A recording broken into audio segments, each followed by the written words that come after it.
হেব্বি হয়েছে। হ্যাঁ,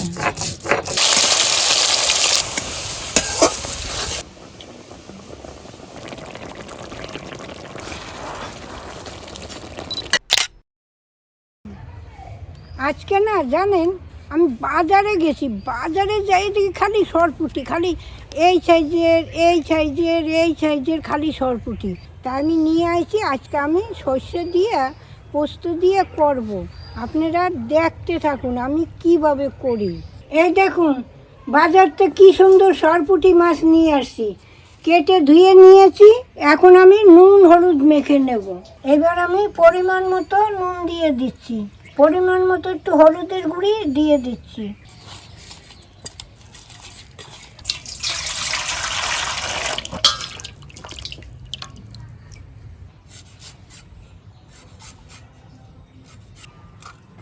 সরষে আর এই কাঁচা লঙ্কাটা আমি বেটে নিচ্ছি। পোস্তটা আমি এখন বেটে নিচ্ছি।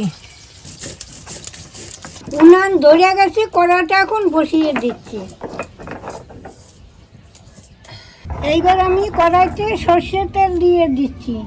এইবার আমি মাছটা দিয়ে দিচ্ছি। মাছগুলো এত সুন্দর, মাছটা এখন আমি তুলে নিচ্ছি।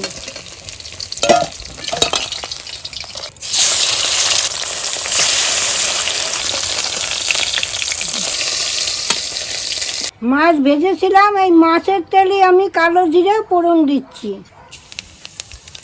এবার টমাটোটা দিয়ে দিচ্ছি, কাঁচা লঙ্কাটা দিয়ে দিচ্ছি,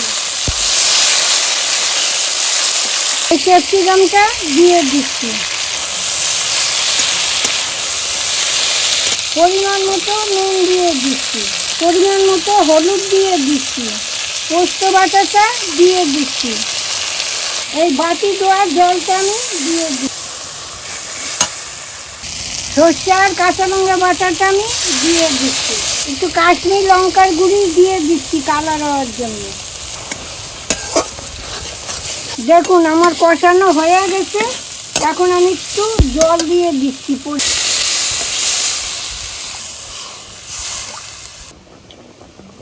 জলটা ফুটে গেছে, এখন আমি ভাজা মাছগুলো ছেড়ে দেবো।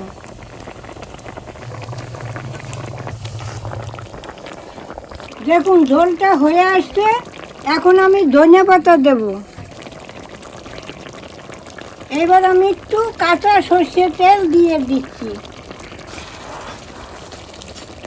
এবার আমি নামিয়ে নিচ্ছি। তো এখানে আমাদের সরপুটি রান্না টোটালি কমপ্লিট হয়ে গেছে। তো এখন ঠাকমাকে খেতে দেওয়া হয়েছে। দারুণ গন্ধ বেরিয়েছে তো। অল্প জল দেওয়া। হ্যাঁ, থাক আর না।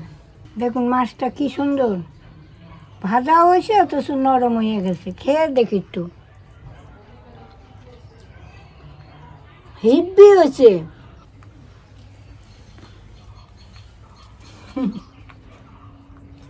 তাহলে আজ আসি, আবার কাল দেখা হবে। টাটা।